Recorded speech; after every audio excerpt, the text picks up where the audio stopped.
Hello मेरे प्यारे बच्चों, welcome back on Mathics YouTube channel. Today we will discuss question number 8 of exercise 7.1 from your NCERT books. Chapter का नाम है triangles. बच्चों, ये क्वेश्चन समझने से पहले I would like to request कि क्वेश्चन 1 समझ के आओ, क्वेश्चन 1 का वीडियो देख कर आओ। आपको मेरे पढ़ाने का तरीका समझ में आ जाएगा कि सीपीसीटी क्या होते हैं, कॉन्ग्रुएंसी कैसे की जाती है, कॉन्ग्रुएंसी में कितने स्टेप्स लिखने पड़ते हैं, how we are going to write sequence, सारी चीज का जो एक जिस्ट है वो क्वेश्चन नंबर 1 में है। बच्चों, लेकर आओ उस जिस्ट को, ठीक है। And if you are new to this channel then don't forget to subscribe and hit bell icon also. बच्चों, क्वेश्चन 8 कुछ इस प्रकार है, बहुत लंबा सा क्वेश्चन था, टाइम लग गया बच्चों लिखने में। In triangle, a right angle triangle is there, triangle ABC, right angled at C. बच्चों, ए बी सी ये ट्राइंगल है और ये राइट एंगल्ड है सी पर, तो सी पर we will make a right angle, ठीक है। यहां अपन राइट एंगल बना दिया, A B C right angled at C, ठीक है भैया, राइट एंगल बना देते हैं। M is the mid point of hypotenuse A B. जो हाइपोटेन्यूज ए बी है ना बच्चों, इसका मिड पॉइंट है एम। बच्चों एक बात बताओ, अगर इस लाइन का ए बी का एम मिड पॉइंट है तो बच्चों ये वाला portion will be equal to ये वाला पोर्शन, है ना। B M will be equal to A M. Mid point क्या करता है भाई, पूरी लाइन के दो इक्वल टुकड़े कर देता है। So we will be writing M is the mid dash point, mid point of A B. जैसे हमने ये लाइन लिखी बच्चों, नीचे हाल लिख देना है, B M is equal to A M, right. A M is equal to B M. Equation बना दो, हो सकता है आगे काम आ जाए बच्चों, आएगी वैसे तो। So let us block it और इसको इक्वेशन नंबर 1 में अपन तब्दील कर देते हैं। Let us convert in equation number 1। अब बच्चों इसके बाद आगे पढ़ते हैं, ठीक है। And produced to a point D such that DM is equal to CM. Okay, DM is equal to CM. बच्चों DM is equal to CM. बच्चों इसमें लगाओ एक छोटा सा कट, इसमें लगाओ एक छोटा सा डैश। These dash indicates दोनों इक्वल है। तो बच्चों DM इक्वल CM ये हमें गिवन है, तो नीचे गिवन लिख लो भाई, लिख लेते हैं सारी चीजें जो जो अपन को मिलती जा रही है, ये तो गिवन है अपन को, ठीक है, ये दिया गया है। Point D is joint two point B, D और B ज्वाइन कर दिएगा, ये पूरा फिगर बन गया। AMC और BMD को कॉन्ग्रुएंट कराना है। चलो भाई अब देखना बच्चों गौर से, AMC BMD, ठीक है भाई, कॉन्ग्रुएंट कराते हैं बच्चों, ठीक है। गौर से देखना बच्चों, इस वाले और इस वाले ट्राइंगल को कॉन्ग्रुएंट कराना है। This one, let me just mark this one as ABM बच्चों, and let me mark this as second, ठीक है। फर्स्ट हो गया बच्चों AMC, DMB ये दूसरा हो गया, DMB ये है या BMD, ठीक है। अब बच्चों इन दो ट्राइंगल्स को हम कॉन्ग्रुएंट कैसे कराएंगे, गौर से देखना बच्चों जरा। Let me make these two triangles. लो भाई, ये बनाया ये वाला बच्चों, दूसरा वाला सेकंड वन, ठीक है, और ये बना दिया बच्चों मैंने फर्स्ट वाला, ठीक है। This is the first one. तो बच्चों ये है अपना DBM, राइट। और ये है बच्चों ACM, ठीक है। अब अपन इक्वालिटीज मार्क कर लेते हैं। इक्वालिटीज बच्चों, ये पोर्शन वाज इक्वल टू ये पोर्शन, एम मिड पॉइंट था ना, और ये दोनों भी इक्वल दिए थे, this is equal to this, ये तो अपन को दिया गया है। अब बच्चों आप गौर से देखो, जब दो लाइंस एक दूसरे को क्रॉस करती हैं तो व्हाट वी हैव इज, हमें ये वाला एंगल और ये एंगल इक्वल होते हैं, वर्टिकली अपोजिट एंगल्स। तो बच्चों ये दोनों एंगल्स भी आप इक्वल मार्क कर दो। लो भैया इक्वल मार्क कर दिए, है ना। क्यों इक्वल है बच्चों, वर्टिकली अपोजिट एंगल्स की बदौलत दे आर इक्वल। अब अपन चलते हैं कॉन्ग्रुएंसी की तरफ। कॉन्ग्रुएंसी में बच्चों हमें लाइन लिखनी पड़ती है, इन ट्रायंगल, पार्ट नंबर 1 कर रहे हैं बच्चों अपन, ठीक है। इन ट्रायंगल क्या नाम है बच्चों, AMC एंड ट्रायंगल BMD लिखा है ना, तो अपन भी BMD लिखेंगे बच्चों। चलो शुरू करते हैं। साइड एंगल साइड से हो रहा है, क्लियर दिख रहा है बच्चों। एक साइड और इसके बीच में एंगल देखो, एक साइड दूसरी साइड और बीच में बच्चों angle, side angle side, SAS।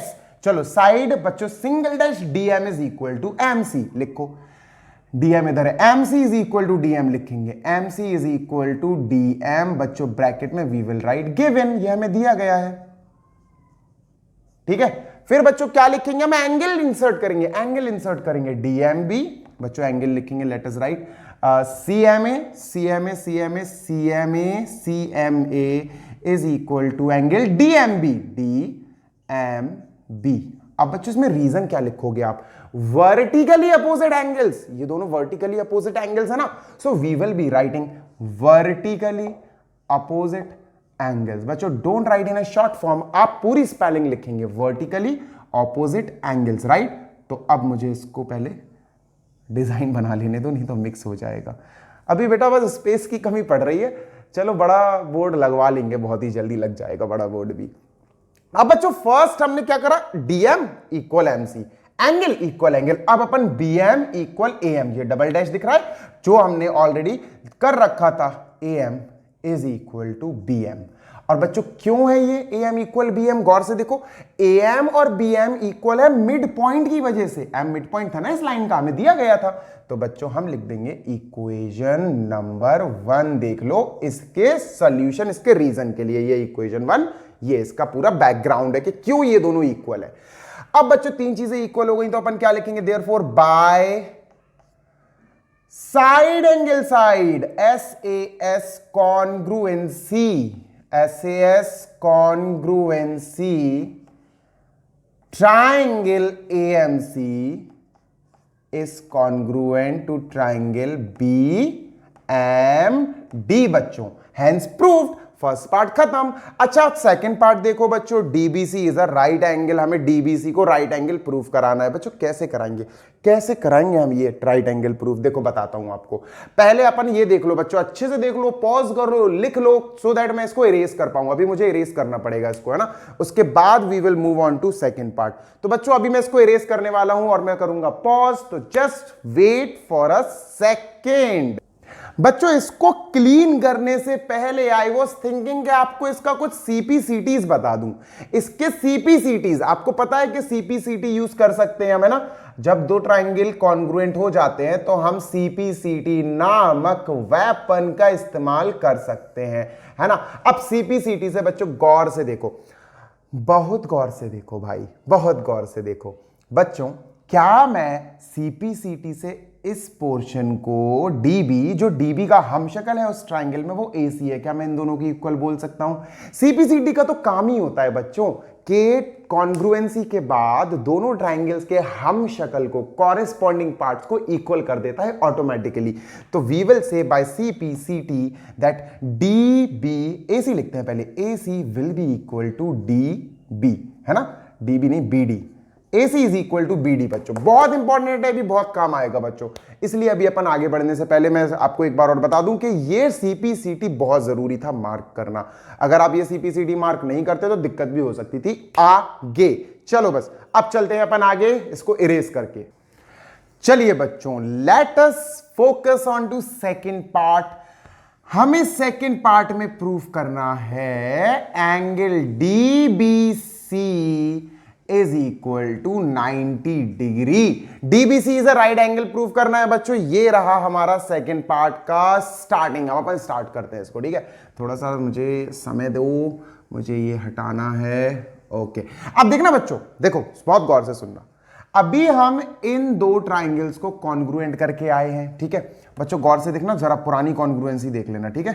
तो मैं आपको थोड़ा सा याद दिलाऊं कुछ, जैसे ये दोनों थे, ये दोनों ट्राइंगल है, छोटे छोटे से बना दिए बच्चों। अगर इस पार्ट का करस्पॉन्डिंग यहां है, अपोजिट जा रहा है, ठीक है, इस पार्ट का करस्पॉन्डिंग यहां है, अपोजिट जा रहा मतलब इसका ये भी तो हो सकता था पर इसका सामने है। तो बच्चों गौर से बताओ, जब दो ट्राइंगल्स ऐसे वाले, रुक जाना बड़ा ही बना दूं मैं, मुझे भी दिक्कत ही हो रही है, जैसे ये है, तो बच्चों अगर मैं कहूं CPCT लगाओ, इसमें CPCT लगाओ, तो बच्चों आपने CPCT में अभी बताया कि सर CPCT में BD, जो BD है वो AC के बराबर बन गया था, इज इक्वल टू AC, है ना। अभी आपने बताया था कि sir BD is equal to AC by CPCD, ये आपने बोला था बच्चों। बट अभी मुझे ये पार्ट प्रूव कराने के लिए एंगल का CPCD देखना है बच्चों। जब ये दोनों ट्राइंगल इक्वल है तो ये CPCD से इसका हमशक्ल कौन है? अब आपको कि सर इसका हमशक्ल ये है, नहीं है, यहां क्रॉस, यहां उल्टा रिलेशन बन रहा है। अगर इस लाइन का रिलेशन इस लाइन से है तो इस एंगल का रिलेशन इस एंगल से होगा मेरे प्यारे बच्चों, और इस एंगल का रिलेशन इस एंगल से होगा। तो बच्चों ये करेस्पॉन्डिंग होगा इस एंगल के, और ये करेस्पॉन्डिंग होगा इस एंगल के। कैसे पता चला कि भैया क्रॉस में चल रहा है रिलेशन, क्रॉस में हम शक्ल बैठे हैं बच्चों? इससे देखो, अगर ये डबल डैश के साथ ये डबल डैश है, इसके सामने है अपोजिट, तो बच्चों अगर ये सिंगल डैश के साथ ये सिंगल डैश है तो ये अपोजिट जा रहा। तो बच्चों मेरा कहने का मतलब है ये वाला एंगल विल बी विद ये वाला एंगल, ये दोनों इक्वल होंगे CPCD से। ये वाला angle will be equal to ये वाला एंगल, बच्चों ये दोनों होंगे CPCD से, है ना? तो आई होप कि आप मेरे कहने का मतलब समझ गए होंगे। अब मैं इसको क्लीन करके आपको पूरा फेयर लिखना सिखाता हूं कि हम क्या लिखेंगे और कैसे प्रूव करेंगे। देखो बच्चों, मैंने क्या लिखा? बाय CPCD ऑफ पार्ट 1, जो आपने पार्ट 1 सॉल्व किया, AMC और DMB, इन दोनों का CPCD हमने लिखा। ये एंगल DBM बच्चों, DBM angle DBM will be equal to DBM will be equal to CMA। इन दोनों को लिख रहा हूं, इन दोनों को CMA, एंगल CMA, है ना? और बच्चों ये एंगल भी इसके इक्वल होगा, तो BDM angle BDM will be equal to angle CPCD से है बच्चों। CPCD हमशक्ल लोगों को, हमशक्ल चीजों को, जो कॉरेस्पॉन्डिंग चीज है उनको इक्वल कर देता। ACM, तो let me right ACM, right. अच्छा बच्चों एक बात बताओ, अगर मैं ऐसा बनाऊं, ऐसा बनाऊं, तो ये एंगल क्या था बच्चों? इसका नाम था DBM। देखो DBM ये है, और इसका एंगल नाम क्या था बच्चों? CAB। CAB है बच्चों। और बच्चों ये Z बन रहा है, और Z का मतलब क्या होता है? ये दोनों पैरेलल है। याद आ रहा है? Z वाले एंगल्स पैरेलल प्रूव करते हैं। तो बच्चों यहां हमें CPCD से हम जब ये दो चीजें लाए कि भाई ये दोनों एंगल्स इक्वल है, कौन दोनों? ये दोनों एंगल इक्वल है, ये दोनों एंगल इक्वल है, तो हम बोल सकते हैं बच्चों therefore DB या BD is parallel to AC। इन दोनों की हेल्प से, इन दोनों की हेल्प से। क्यों? क्योंकि बच्चों because we will write because angle BDM is equal to angle ACM। Angle ACM ये वाला बेटा, ये डबल वाला BDM ACM एंड बच्चों DC place S transversal, right? S transversal, ये ट्रांसवर्सल का काम कर रहा है। अगर मैं ऐसे बना दूं, एन देखो ऐसा बना दूं, तो बच्चों ये एंगल ये है, ये एंगल ये है, दोनों इक्वल है, और दोनों इक्वल है तो बच्चों ये ट्रांसवर्सल का काम करेगी, ट्रांसवर्सल का काम करेगी, तो इसका मतलब ये और ये दोनों पैरेलल है। तो यही तो लिखा BD is parallel to AC। अब आप कहोगे सर ये पैरेलल पे कहां पहुंच गए, हमें तो 90 डिग्री प्रूफ करना था। बच्चों बता रहा हूं, सब्र रखो। देखो अगर ये दोनों आपने पैरेलल प्रूफ कर दिया, पैरेलल प्रूफ कर दिया, जाने क्या बोल रहा हूं मैं, प्रूफ बोल रहा हूं, ये आपने पैरेलल प्रूफ कर दिया, ठीक है? तो बच्चों ये तो 90 ऑलरेडी है, ये दोनों लाइन पैरेलल है ही, है ना? This is line DB and this is line AC। अब बच्चों जब ये दोनों लाइन पैरेलल हैं तो नाउ BC इज प्लेइंग, आप ऐसा फिगर बना देना। अब आप लिखना BC is playing a transversal here, BC is transversal here, transversal. बच्चों मैं ट्रांसवर्सल लिख रहा हूं, स्पेलिंग ऐसे और लगा देना, ठीक है? और अगर ये ट्रांसवर्सल है तो बच्चों एंगल DBC ये वाला एंगल, ये और ये ACB दोनों मिला के 180 बनाएंगे, को इंटीरियर एंगल्स। याद आया बच्चों? जब भी दो पैरेलल लाइंस को एक लाइन ट्रांसवर्स करती है, जैसे ये भी ट्रांसवर्स कर रही थी, वो तो अपन ने इस पार्ट के लिए यूज करा, ये अपन ने इस पार्ट के लिए यूज किया। यहां 90 प्रूफ करने के लिए BC को हम ट्रांसवर्सल मानेंगे। BC भी तो एक तरह से कट करती हुई जा रही है ना इन दो लाइंस को, तो बच्चों ये दोनों को इंटीरियर एंगल्स के तहत 180 डिग्री बनाएंगे। डिब्बा वाला एंगल बोलते हैं, डिब्बे वाला एंगल। देखो अगर आपसे कहा जाए ये दो लाइंस पैरेलल जा रही हैं बच्चों, ठीक है, और ऐसे कट करते हुए चली जाए लाइन ट्रांसवर्सल, तो बच्चों ये दोनों एंगल 180 होते हैं ना, इन दोनों अंदर वाले एंगल को अपन को इंटीरियर एंगल्स बोलते हैं। तो these two angles will be 180, ये दोनों मेक करेंगे, ये दोनों बनाएंगे 180 degree.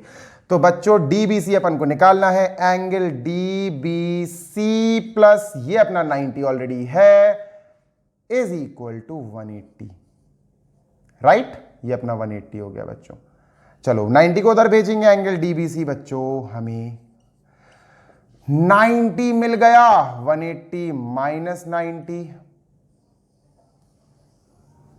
Will be equal to 90 degree. और बच्चों हमें यही प्रूफ करना था, है ना। डीबीसी डीबीसी बीबीसी नहीं बोल रहा हूं, डीबीसी बोल रहा हूं। DBC is equal to 90। एक बार आपको रिकॉल करा देता हूं पूरे स्टेप्स बच्चों। आपको इन दोनों के कॉन्ग्रुएंसी के बाद इन दोनों के सीपीसीटी लिखना है। सीपीसीटी में आप इन दोनों को इक्वल मार्क कर लेना, ये और ये इक्वल है ना। और बच्चों आप ये इसके इक्वल मार्क कर लेना, ये इसके इक्वल मार्क कर लेना। इससे क्या होगा बच्चों, इससे एक फायदा ये होगा कि आपको पैरेलल लाइंस मिल जाएंगी। आप समझ जाओगे कि हाँ यार ये पैरेलल है। पैरेलल क्यों है, जेड वाले एंगल बन रहे हैं। देखो ये देखो, अगर मैं इसकी बात करूं एन या जेड, आप कुछ भी बोल सकते हो, एन वाले एंगल या जेड वाले। देखो ये और ये ऐसी गई, ये ऐसी गई, ये ऐसी गई, तो ये एन वाले एंगल्स। और ये कब बनते हैं, जब लाइंस पैरेलल होती हैं। ऑल्टरनेट एंगल्स याद है ना, जेड वाले एंगल्स, तो ये ऑल्टरनेट एंगल की तरह काम कर रहे हैं। These are working like alternates, ठीक है। तो ये और ये पैरेलल प्रूव हो गई। अब ये दोनों पैरेलल प्रूव हो गई, तो इन दोनों को बनाओ बीसी की मदद से, इसको ट्रांसवर्सल मान लो। भैया ये दोनों, ये एंगल और ये एंगल मिलके को इंटीरियर बनाएंगे ना, तो को इंटीरियर का ये हिसाब किताब है। This plus this will be 180, को इंटीरियर 180 बनाता है। तो बच्चों आप डीबीसी 90 डिग्री निकाल लोगे, क्योंकि ये 90 डिग्री ऑलरेडी दिया था, है ना। पार्ट नंबर 3 पे चलते हैं जल्दी से बच्चों, बहुत टाइम लग रहा है, लंबा वीडियो होगा क्योंकि ज्यादा पार्ट्स हैं इसमें। बच्चों अब थर्ड पार्ट हमें प्रूफ करना है। अगेन दो ट्राइंगल्स को कॉन्ग्रुएंट कर लेते हैं बच्चों, कोई बड़ी बात है क्या, तोप थोड़ी ना है। डीबीसी डीबीसी चलो डीबीसी बना दें, ठीक है। छोटे छोटे बनाऊंगा बच्चों, स्पेस की कमी है। ये हो गया डीबीसी और ये हो गया एसीबी। एसीबी एसीबी बनाना है, एसीबी बना देते। लो भैया ये हो गया एसीबी, राइट। चलो बच्चों अब इनमें हम इक्वालिटीज मार्क करेंगे कि भैया क्या क्या चीजें इक्वल दी गई हैं।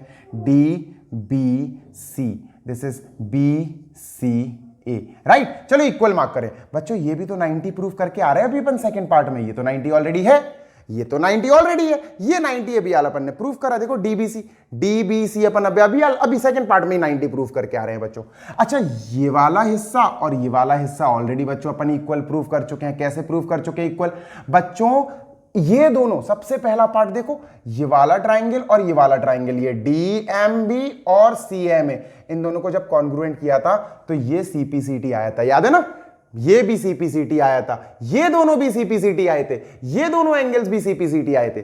तो बच्चों ये वाला पार्ट और ये वाला एसी और बीडी दोनों इक्वल होंगे। और बच्चों बीसी और बीसी दोनों कॉमन है ना, कॉमन। तो side angle side angle side ऐसे ऐसे हो गए कॉन्ग्रुएंट। चलो भाई okay, let us start now. In triangle DBC, जिनकी बात कर रहे हैं वो DBC, and triangle ACB, right. चलो BD is equal to CA. बच्चों रीजन क्या लिखोगे, रीजन लिखोगे सीपीसीटी ऑफ फर्स्ट पार्ट, ठीक है। आपने रीजन लिखा फर्स्ट पार्ट के सीपीसीटी की वजह से ये दोनों इक्वल हुए। ये पोर्शन और ये पोर्शन एक दूसरे के कॉरिस्पॉन्डिंग है, हम शक्ल हैं, जो इन दो ट्राइंगल के कॉन्ग्रुएंसी के बाद इक्वल हो गए, ठीक है। चलो भाई दूसरी चीज क्या है बच्चों, angle DBC is equal to angle ACB, both 90, है ना, बोथ 90 डिग्री। इसमें ये लिखने की जरूरत नहीं है, आप चाहो तो लिख सकते हो this is given 90 and this we have done in part number 2। आप लिख सकते हो, रीजन जैसा लिखना चाहो आप वैसा लिख सकते हो बच्चों। And last one but not the least, BC is equal to BC। मेरे प्यारे बच्चों BC BC दोनों में है कॉमन, कॉमन है, ठीक है। तो साइड एंगल साइड से इसका काम तमाम। So we will write by SAS, सासू मां, by SAS congruency, by SAS congruency of triangles, थक गया, triangle DBC is congruent to triangle ACB। बच्चों पार्ट नंबर 3 भी अपन ने खत्म कर दिया। दिस इज पार्ट नंबर 3 छोटू सा। बच्चों अगर आप फर्स्ट क्वेश्चन से वीडियो देख रहे हो ना तो आपको समझ में आ रहा होगा, काफी हद तक आ रहा होगा। बीच में से उठाओगे तो बच्चों I can take any guarantee warranty, है ना। फर्स्ट से देखोगे तो मेरी गारंटी है पूरी कि हाँ यार समझ में आएगा, कुछ भी छूट के नहीं जाएगा, ठीक है। चलो भाई, last part of this question and last question का लास्ट पार्ट, ये एक्सरसाइज खत्म। 7.2 पे चलेंगे फिर, ठीक है। तो इसको समझते हैं, बहुत आसान है वैसे, इतने पोर्शन में हो जाएगी, जल्दी से इधर ही निपटा देते हैं, इसको इधर ही खत्म करते हैं बच्चों, ठीक है। पार्ट नंबर 4 देखो, फोर्थ पार्ट में है क्या मेरे प्यारे बच्चों, हमें प्रूफ करना है CM आधा है AB का। अरे बहुत आसान है यार, आराम से निपटा देंगे। देखो सुनो, बहुत गौर से सुनना बच्चों, क्या मैं इस वाली कॉन्ग्रुएंसी के बलबूते पर CPCT से DC और AB को इक्वल बोल सकता हूं? DC और AB हम शक्ल है, तो ये दोनों ट्राइंगल के CPCT, इस थर्ड के CPCD के बदौलत I can say that CD is equal to AB, ठीक है। So first of all let us write by CPCT of part 3, by CPCT of part 3 DC will be equal to AB। इसको सजा लो, सुंदरीकरण कर दो इसका, ठीक है। चलो ये हो गया। इसके बाद गौर से देखो, BCD और AB यार दोनों हम शक्ल तो हैं, दोनों कॉरेस्पॉन्डिंग तो हैं, है ना। तो बच्चों अब अपन चलते हैं M की तरफ। देखो सुनना, बहुत गौर से सुनना बच्चों। DC देखो, DC ये है D और ये है C, अब बीच में भाई अपना M बैठा है, और बच्चों यहां सिंगल डैश और यहां सिंगल डैश लगा है। इसका मतलब क्या हुआ? इसका मतलब हुआ कि जो M है ना वो इसका मिड पॉइंट है। तो क्या मैं CM को हाफ ऑफ CD बोल सकता हूं? Half of CD, yes we can call. बच्चों हम बोल सकते हैं CM जो है, CM को या DM को, दोनों को बोल सकते हो आप। DM को भी इस पूरे का हाफ बोल सकते हो, CM को भी इस पूरे का हाफ बोल सकते हो। मैंने बोला CM is half of CD मेरे प्यारे बच्चों, और CD की जगह मैं क्या लिख दूंगा बच्चों? CD की जगह मैं AB लिख दूंगा। देखो CD की जगह AB लिख देते हैं, CM is half of AB। और मेरे प्यारे बच्चों पुत्रों, यही तो अपन को प्रूव करना था। पुत्रों बोला था मैंने, कुछ और मत समझ लेना, ठीक है। यही तो प्रूफ करना था। तो कुल मिला के बात कनेक्टिविटी के है बच्चों। कनेक्टिविटी जितनी अच्छी होगी आपके दिमाग की, उतनी ही ज्यादा जल्दी आप मैथ सीखोगे, राइट। और मुझे ये एरोस बनाना बहुत पसंद है। तो बच्चों कुल मिला के ये बात थी, CM, पहले आपने CM को हाफ ऑफ DC लिखा, CD कि भैया CM DC का आधा है, क्योंकि M मिड पॉइंट दिया गया है। M मिड पॉइंट है बच्चों, ये दोनों इक्वल हो गए ना। तो ये अगर ये दोनों इक्वल हैं तो M मिड पॉइंट हुआ, और M मिड पॉइंट हुआ तो अपन कह सकते हैं CM DC का CD का आधा है। लिख दिया हाफ ऑफ CD। CD को उठा के पटक दिया, AB लिख दिया बच्चों उसकी जगह। क्यों CD और AB क्यों इक्वल है? इस थर्ड पार्ट के CPCT की बदौलत। और बच्चों ये क्वेश्चन भी हो गया है खत्म। आफ्टर ऑल ये एक्सरसाइज भी खत्म हो गई है बच्चों। If you like this video, so don't forget to subscribe our YouTube channel. We will be back with exercise 7.2 very soon, बच्चों. Till then, take care. Happy learning. Bye.